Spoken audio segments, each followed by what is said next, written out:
Alright, been meaning to watch this. I just didn't get around to it yet, but CoffeeZilla uploaded a video on the recent new Epstein files that got leaked, or rather the emails that leaked. So, CoffeeZilla makes some of the best videos on this topic, I think so, or just like around politics or just any sort of news that's happening. CoffeeZilla generally has like some of the better videos talking about this. So, yeah, we'll just watch CoffeeZilla's coverage on it. Today we're talking about the 20,000 Epstein files that got released. It's a complicated picture involving a lot of powerful people, but let me just say right up front, this is an ongoing story. There's a lot that's going to be released in the coming days, so just understand we're going to do our best to explain what has been happening, because this story has been full of twists and turns. It starts with the Democrats releasing 3 emails from the Jeffrey Epstein estate. Yeah, where they pretty much confirmed that, like, Trump at the very least knew that Jeffrey Epstein was, like, a fucking sex trafficking, horrific pedophile. Says that, and the fact that Trump, I mean, it's kind of like we already knew that anyways, and you have to remember, this was back in 2011. April 2nd, 2011. Like, this was way back in the fucking day. And it's like, obviously, like, Trump knew it because, like, Trump was best friends with Epstein for, like, what, 10 or 15 years? The dog that hasn't barked is Trump.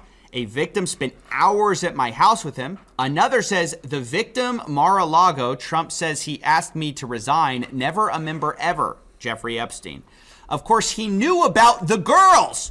Oh, so this was, this email was 6 months before Jeffrey Epstein was killed in the, prison center or whatever the fuck. It was the Metropolitan one in New York or whatever. As he asked Ghislaine Maxwell to stop. And then the third email is from Michael Wolff talking about Jeffrey Epstein's association with Trump, saying you can hang him in a way that potentially generates a positive benefit for you, or if it looks like he really could win, you could save him generating a debt.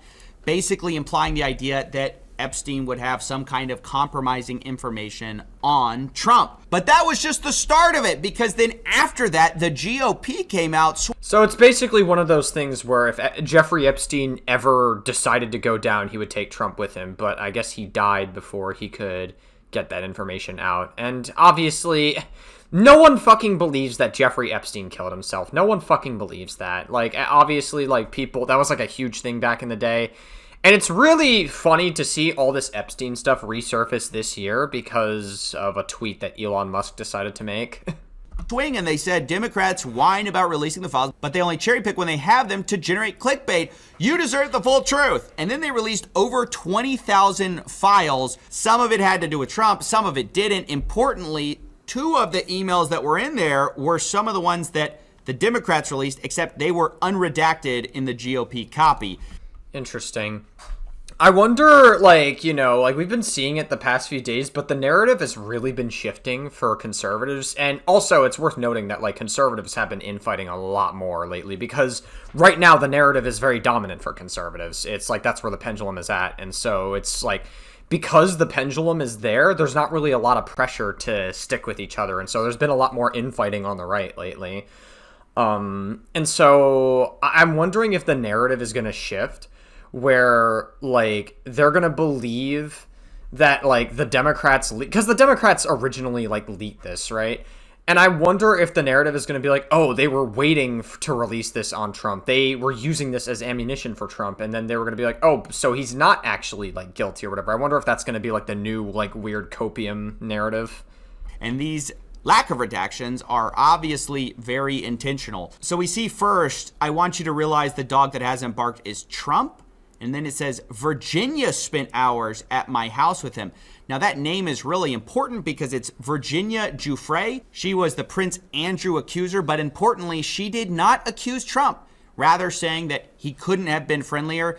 This obviously is one of the main reasons the GOP appears to have released this, because in part, they're implying that, hey, if you release this redacted, people are going to speculate who this victim was, thinking that there was something that happened, but actually the person that's in there didn't accuse Trump of something illegal. And yeah, let's just hope that it stays that way, meaning that, like, once the Epstein files are released, and as of the time you're recording this, the House is voting, like, to release the Epstein files, and it's overwhelmingly yes, except that one fucking person. I forget his name, but it was like that one politician who said that the Epstein files shouldn't be released. But every other politician, both Democrats and Republicans, overwhelmingly voted that the Epstein files should be released. And I mean, I think they should be out there unredacted, and I think we should be able to see them. But it almost doesn't really matter at this point, because it's like I feel like that Trump has had so much time to scrub his name from the Epstein files. So if there's really anything that's going to come from this,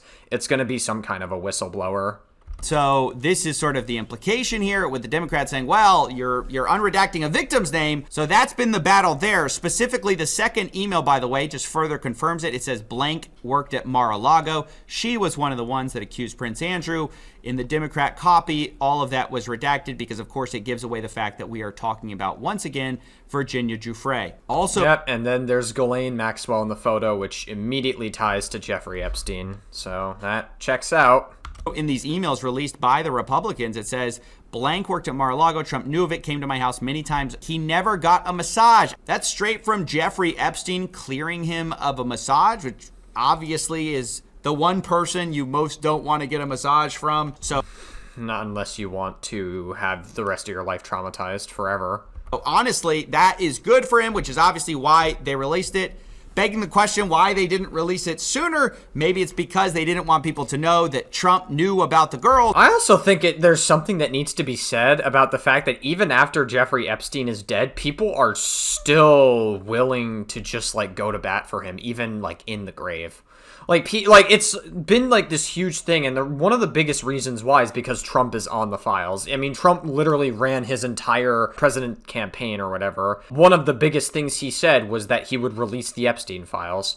But then obviously he went back on his word on it because he realized that he himself is on the Epstein files, and now he doesn't want to release it. And obviously tons of people are mad, you know, even Republicans are mad, even some of MAGA were mad about it, and like that's honestly crazy. I was not expecting MAGA to get mad about it.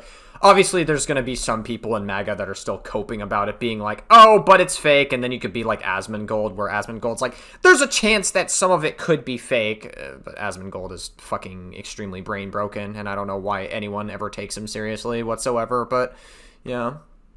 Now, one thing I want to talk about is the fact that Epstein is saying, hey, look, Trump publicly said that it was me that he asked to stop, but actually it was Ghislaine that he asked to stop. And my question here is, if it is Maxwell that was the one who poached Virginia Giuffre from Mar-a-Lago and then trafficked her, then why is she getting so much special treatment?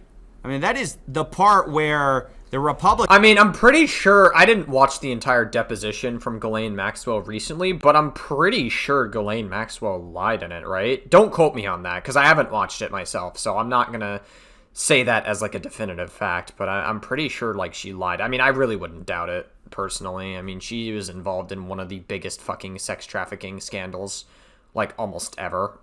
Republicans don't look good at all. I mean, what is going on with Ghislaine Maxwell, a convicted sex offender, trying to get a pardon, getting Todd Blanche to give her a softball interview, and then she immediately gets preferential treatment. Look, we've been over the fact that she's at basically a special prison in Bryan, Texas, where normally someone of her status wouldn't be allowed to go to because it's too nice, it's too low security. But in addition to that, new reports are saying that top officials at Camp Bryan are sick of being Maxwell's bitch. Federal law enforcement staff working at the camp have been waiting on Maxwell hand and foot. Trump just wanted to do a nice gesture for her. He wanted to make sure that she stayed there, you know? Including, by the way, reportedly she's been given a puppy as part of the preferential treatment she's been receiving. Again, it's still very crazy that this all stemmed from a tweet that Elon made in, like, what was it, early May? That Trump was on the Epstein files and Elon and Trump had a bit of a falling out. Overwhelmingly, Maxwell has been getting a super nice ride in all of this. This, of course, makes us all wonder, once again, what do they have on Trump? I mean, why treat her like this if she doesn't have something compromising in all of that? It just kind of begs some questions you probably don't want to ask. Also very suspicious is the fact that immediately after this report came out, Trump personally called Rep. Lauren Boebert, urging her to withdraw support for releasing the Epstein files. Bondi, Blanche, and Patel, we're going to meet today about the Epstein files. This, of course, is furthering the idea the White House has no interest. Pretty sure it's past this at this point, so I want to check something real quick. Okay, I tried looking up where this tweet was. I think it was just related to the fact that they wanted to filibuster the Epstein, or the bill to release the Epstein files further, which I guess wasn't really that successful considering as of the day today of me recording this, the House is like voting to release it. It seems like they overwhelmingly voted to release the files. So, I mean, literally the entire strategy was now that once Trump realized he was on the Epstein files, he decided to like create all these distractions. That's why he keeps sending the National Guard and stuff. He keeps like saying all these like controversial things like to news, to like the press or whatever, right? And like that's where he's like overextending his hand with ICE. All of it is really just meant to distract from the fact that he was best friends with Jeffrey Epstein for fucking 10 or 15 years. About the Epstein files. This, of course, is furthering the idea the White House has no interest in this story. I think Trump tweeted multiple times today about the Epstein hoax. Again, we've heard that a million times. Yeah, he's saying, like, the narrative is constantly shifting. It's like, you know, Trump was saying he'd release the files, and then he just said, and him and, like, some of his administration was saying, oh, but the files don't even exist. Oh, but the Democrats are making it up. It's a hoax. It's just the narrative is always shifting. And for some reason, people are still not willing to see it that way. For some, you'd have to be a fucking moron to not see it that way. And the question is, why are you acting so suspicious if you have nothing to hide, right? If you didn't get the massage, which Epstein says, why, what are you hiding? Why are you so worried about all this stuff coming out? By the way, Press Secretary Caroline Leavitt was actually asked about the White House pressuring people to get them not to sign for the release of the Epstein files. And her response was pretty insane. Why are White House officials then... Oh, this was what I was trying to find. Thank God CoffeeZilla has it in his video, damn. So I spent all that time researching for nothing. Man, I probably should just watch the fucking video then. What am I doing? Meeting with Representative Boebert in an effort to try and get her to not sign this petition calling for the release of the files. Doesn't it show transparency that members of the Trump administration are willing to brief members of Congress whenever they please? Doesn't that show our level of transparency? Doesn't that... God, this administration is so fucking corrupt. That show the level of transparency when we are willing to sit down with members of Congress and address their concerns? It shows transparency to try to go... Yeah, you guys can sit and talk about it all you want, but if nothing is actually being done about it, those words are about as empty as a fucking cookie jar after a kid decides to steal it in the middle of the night. Oh, in black. And trust me, if there was a cookie jar, thank God my mom never did this when I was a kid, because I would be stealing that shit in the middle of the night like it was no tomorrow. Files being released on the world's most prolific but the fact we know about it, that's the transparent part. It's just insane. I mean, that's the kind of spin we've expected with this story all along. That's been part of what's been so frustrating about all of this.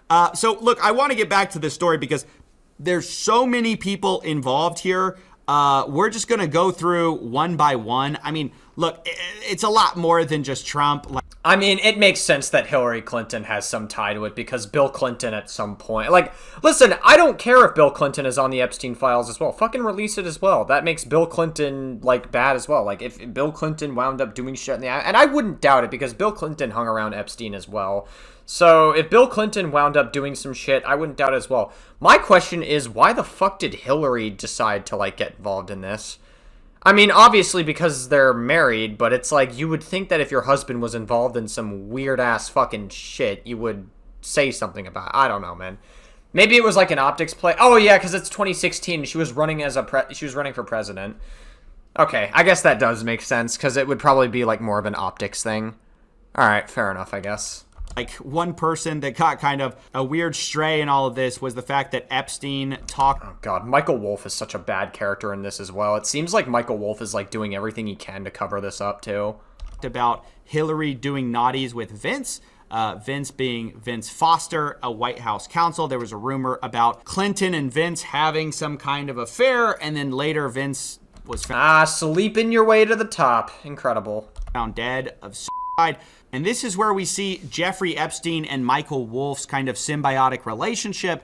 Michael Wolff is a journalist who has been prolific in all of this. Well, I struggle to call him a journalist, actually, because as we'll find, he was more like a PR guy for Epstein. But he was actually asking Epstein and using Epstein for a lot of access to information. Because Michael Wolff actually told Jeffrey Epstein, hey, basically, I'm interviewing him this afternoon. Anything you think I should ask? And he's talking about Trump. Epstein replies, do you want to be provocative? Michael Wolff says, job is to get the hard ones in without being ejected from the room. What's the one that pierces through? Jeffrey Epstein basically says, hey, you can do this softball. That's a Hillary problem. He would smile, and then you can ask about his relationship with the electricians union and Mar-a-Lago, and out you go. Obviously hinting to the idea that he's going to get kicked out if he asks about more sensitive subjects.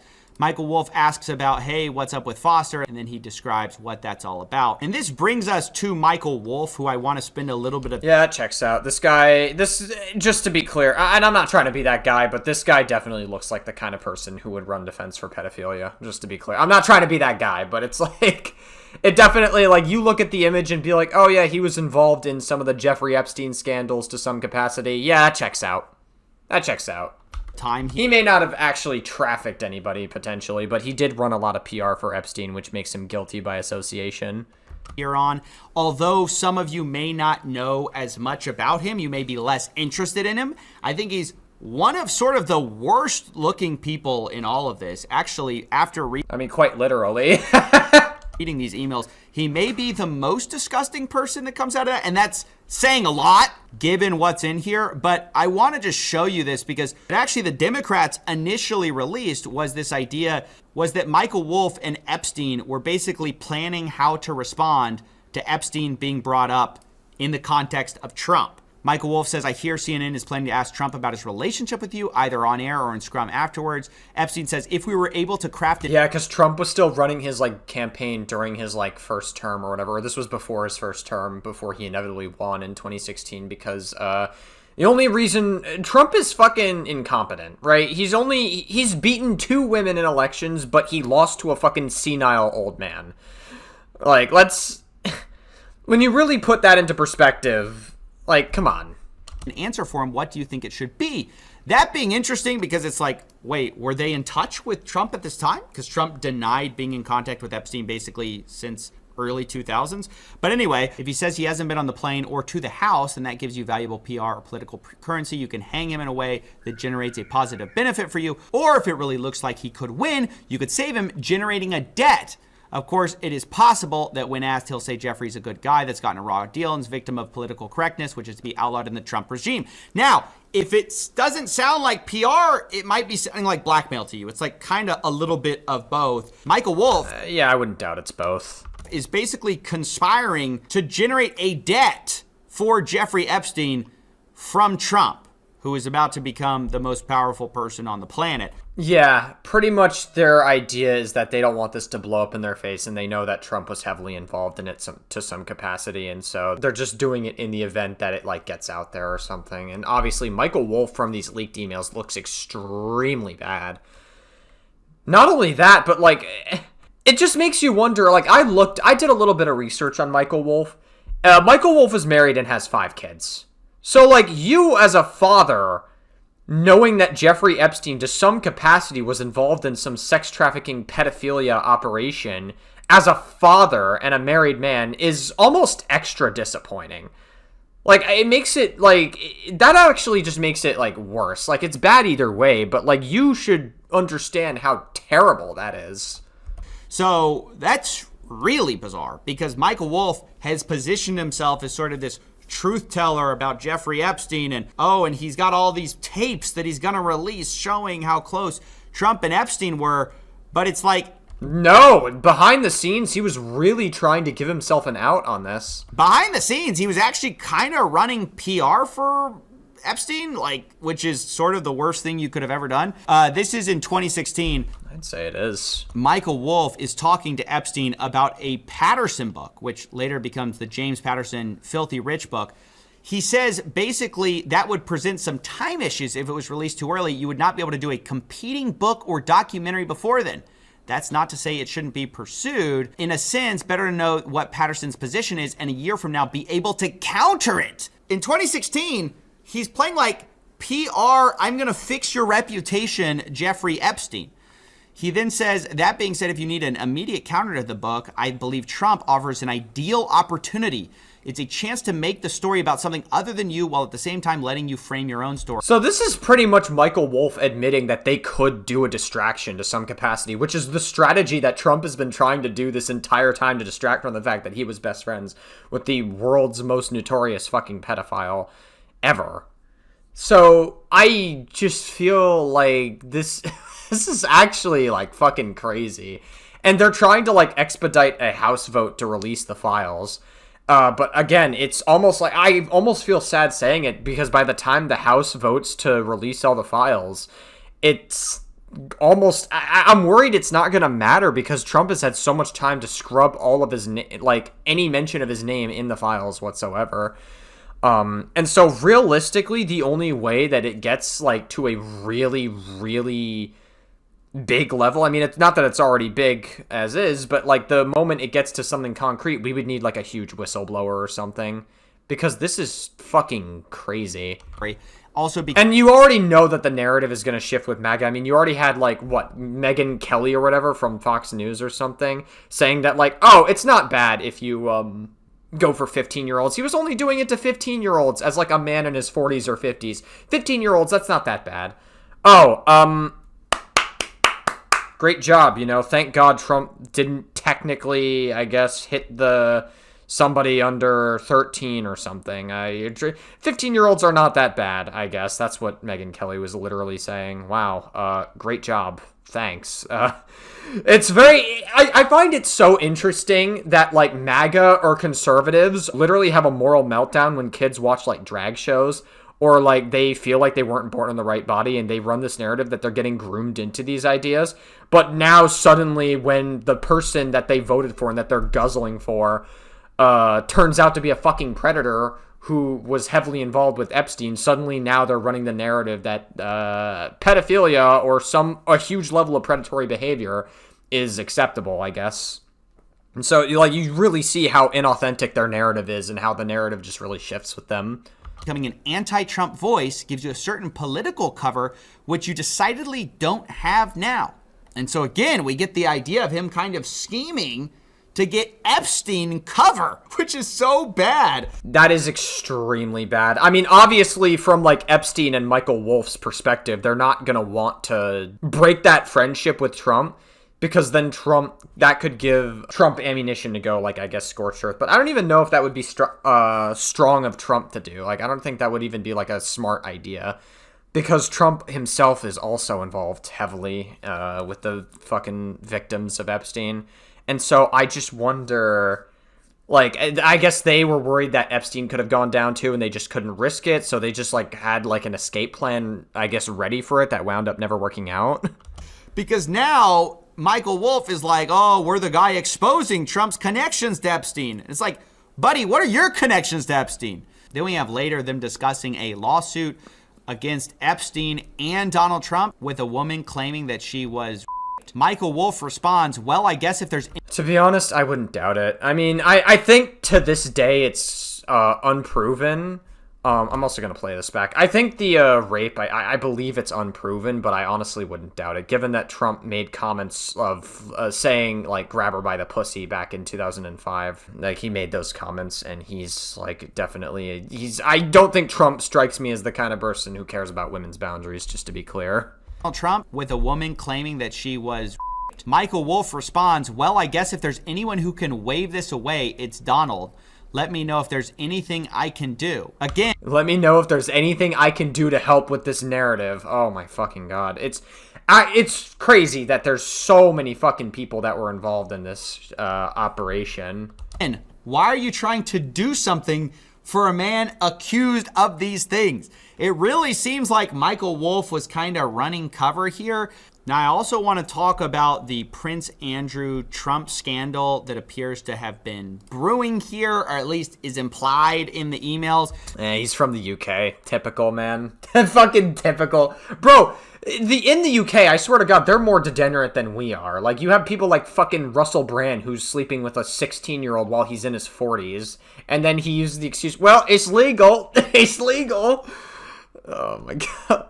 You may see some people say that Epstein met Trump and Prince Andrew back in 2019, which of course would be well after Trump said they had no contact, which would be bad news for Trump. In fact, there's It's obviously not true. a few things in here which suggest that Epstein had contact with Trump.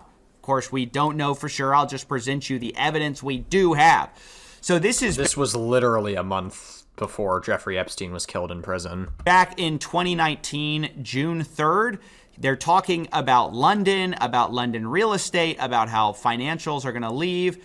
Then Epstein says, once they are gone, the monarchy is dependable. Saying Prince Andrew and Trump today, too funny. And this is actually the same day that Trump and Andrew are spotted in London, of course, meeting together. Jeffrey Epstein says, recall Prince Andrew's accuser came out of Mar-a-Lago, Virginia Giuffre. Then we have a sender that's blacked out, but I think there's strong evidence that it's Steve Bannon, by the way, just to give you some context. They say, can't believe nobody is making you the connective tissue. So the connective tissue between these two being Epstein.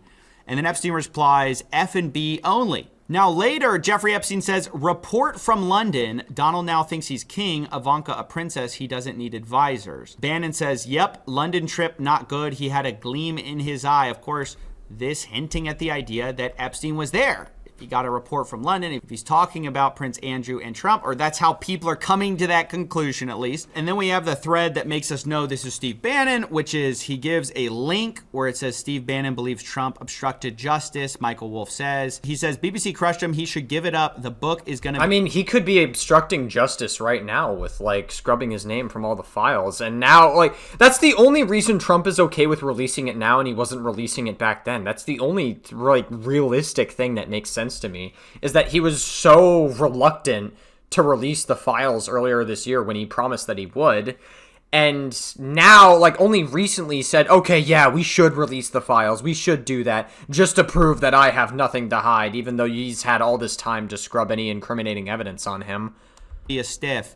I don't know if he senses that. Epstein replies, unfortunately, I do know his comments have encouraged some to look to you for answers. This all being about an article about Steve Bannon, obviously.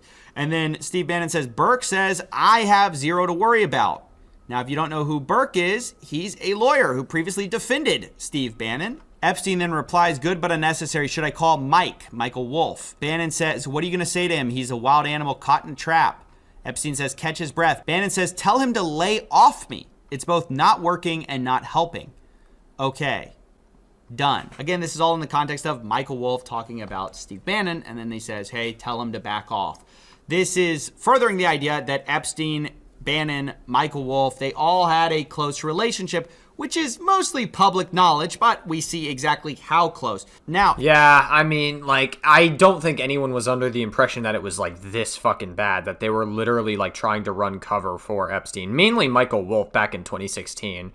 But in 2019, when Jeffrey Epstein was, like, literally on his way to fucking jail, like, it just became, it blew up in his face. But this has been ongoing for fucking decades, and he thought he had something stable, but, you know, there's always a special pit in hell for people like Epstein. In addition to this, I also wanted to note this very strange interaction between these two, where Epstein sends a news article about George Nader being basically caught up in some child pornography charges, and then Bannon says, not cool. Epstein, mandatory minimum 15. Bannon says, MBZ must have coughed him up. How did he get extradited? Could have stayed in UAE forever. Epstein says he was... Oh, the fucking United Arab Emirates. God, there's always some weird shit happening in the Middle East. Like, in Saudi Arabia as well, too. Like, they traffic a lot of, like, prostitutes and women there, and I would not doubt that a lot of them are underaged. Was not extradited. He was duped. Bannon. WTF. Epstein, there is his bail hearing today, currently in Brooklyn. Doesn't look good, pre-trial detention. Now, I personally found it strange that they were so concerned about the fate of someone caught up in such horrible charges. We'll also talk about the Thanksgiving message. This one got a lot of attention, which is that Epstein was going to Thanksgiving, and he was asked, where are you having Thanksgiving? He says, Eva. This lady, Faith Cates, replies, he's such a snooze. Who else is down there? He replies, David Fizzle, Hansen, Trump. And once again, Trump claims that he was not in contact with Jeffrey Epstein after the early 2000s. He said, hey, I cut him off. I realized he was a That's definitely not fucking true. bad guy. And if Epstein's having Thanksgiving with him, that's obviously a problem. Now, I don't have any public confirmation for that outside of these emails, which are basically talking about it, implying it. Once again, the same is true of Prince Andrew. Do you actually think these emails are about him actually seeing them, or is he just reporting on it? It's kind of hard to know, but I just want you to know what's out there. It's crazy stuff. You also should know about the foreign governments that Epstein was working with. In one email, you have Jeffrey Epstein. Yeah, and UAE and other places. I wouldn't doubt Saudi Arabia or other parts of the Middle East. Epstein talking about advising a Russian ambassador. And England, of course, too. He says, Churkin was great. He understood Trump after our conversations. It's not complex. And Churkin was a Russian ambassador at the time until he died. And then you also have Israel. There are a bunch of public reports about Israel being implicated with Epstein. Oh, damn. Israel just can't catch a break. They're a country that's surrounded by tons of people who hate Jews, and obviously, like, what Israel's doing to Palestine is not good. Israel's committing a ton of war crimes, but I still think they have a right to exist. But they do be committing war crimes at Israel, or in Palestine, rather. How spies stayed with him at the time. Just Israel can't catch a break. And some of them even met at Epstein's house. And then you also have some emails between Epstein and a UAE royal, a sultan. So Epstein was rubbing shoulders with the top. You could say that Epstein got around, you know. The top cream of the crop of our society. I mean, I don't think that should come as a shock. We should also probably talk about Larry Summers. He was in an article. Epstein stuff is very shocking. You know, there was a sliver of hope that Epstein was innocent, you know, just a sliver, you know, before all these email leaks happened. Mogul donor gives Harvard more than money.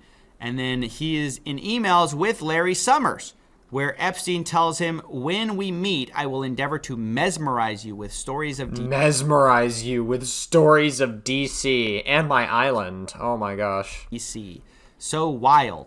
And then Larry Summers said, I am trying to figure out why American elite think if you murder your baby by beating and abandonment, it must be irrelevant to your admission at Harvard, but hit on a few women 10 years ago and can't work at a network or think tank. Do not repeat this insight. Oops. Now everybody has it. So, oops. there you go. I mean, that's a high Yeah, I mean, I don't think they were writing that with the intention of that leaking out, but crazy stuff. level snapshot of what we saw in this release. Lots of people being implicated in one way or another. It's quite varied. I mean, you know, some people you find out they've been playing a journalist but have been secretly running PR cover for Epstein, like well after, you know, you kind of... There was just a sliver of hope that Epstein was innocent. That's all I can say. Knew he was implicated. Totally. In a lot of this stuff. Other people like Clinton are catching strays on, you know, affairs that they were having. Trump gets a mixed bag where initially the implication that he was kind of given was revealed to be not quite correct because they're talking about Virginia Giuffre, although it still is a mystery why he's behaving so strangely regarding Ghislaine Maxwell, why he's trying extensively to block the Epstein, who I guess apparently lied in her deposition about all this. Files. I'm not going to pretend I have all the answers. Oh, wait, hold on. I missed that last part that CoffeeZilla said. Oh, it still is a mystery why he's behaving so strangely regarding Ghislaine Maxwell, why he's trying extensively to block the Epstein files. I mean, yeah, like, again, Trump literally ran his campaign, and one of the big things he said, I said this earlier in the video, where he ran it with the promise that he would release the Epstein files because all of the JFK files and a bunch of other files were already declassified, so the Epstein files needed to be there as well. But then the narrative just kept shifting, saying that the Epstein files don't exist, that it was a hoax created by the Democrats. And the strategy that the Democrats are doing now, because the Democrats originally leaked these emails, I think that the strategy is going to be that they're slowly going to leak information at opportune times. They're not going to do it all at once, but they're going to do it at opportune times, where Trump will try to block this and then try to distract from it, and then they'll try to leak it to bring it up again. And we're slowly going to get like drip fed this information about the files. That might change given the House vote today, but like they've already done so many votes and they've already done so many discussions regarding the Epstein files that to me, I'm just kind of at a point where I'll believe it when I see it. But I think the unfortunate, like, realistic route, if anything, is that we're slowly going to get drip-fed information about the Epstein files until we get, like, the massive bombshell that Trump is, like, there with our own eyes. The only thing we have of it is that Elon Musk said that he was in the Epstein files, which kickstarted all of this, basically. So, yeah, I mean, that's just the unfortunate reality of what's going to happen. I'm not going to pretend I have all the answers. Instead, I just want to break down what we do know so far. I mean, all of this pretty much confirms everything we knew at this point. As always, we've all been just looking to get to the end of this thing so we can all move on. It's been amazing how slow they have dripped this thing out. I mean, they have been slow rolling it this whole time. So I will update you when Yeah, I mean, that's the strategy. we have more. All right, yeah, I mean, good coverage from CoffeeZilla.